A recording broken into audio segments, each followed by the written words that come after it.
नमस्कार जय जगन्नाथ एवं शुभ संध्या। आज जो आलोचनार विषय रही से रही तिरुपति तिरुमाला मंदिर उपरे। किछि दिन हेब आपण माने देखुथिबे कि तिरुपति तिरुमाला मंदिर जो प्रसाद लड्डू ता उपरे बहुत प्रकार संगीन अभियोग एवं बहुत प्रकार चर्चा विक्षोभ तथा आंदोलन जारी रही।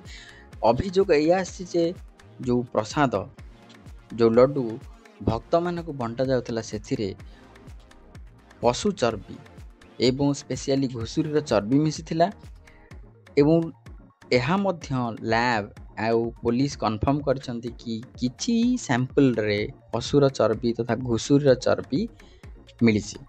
तो ए सब लैब रिपोर्ट एवं पुलिस प्राथमिक अनुसंधान जहाँ मिली से बहुत हो हल्ला तुम्बी तोफान जारी रही। आपण मान जानिथिबे कि तिरुपति तिरुमाला मंदिर होची भारत नुहे विश्वर सबुठू अधिक आय करुवा मंदिर जार कि वार्षिक आय 1400 कोटी रु 1500 कोटी टंका जाए मध्य होता है।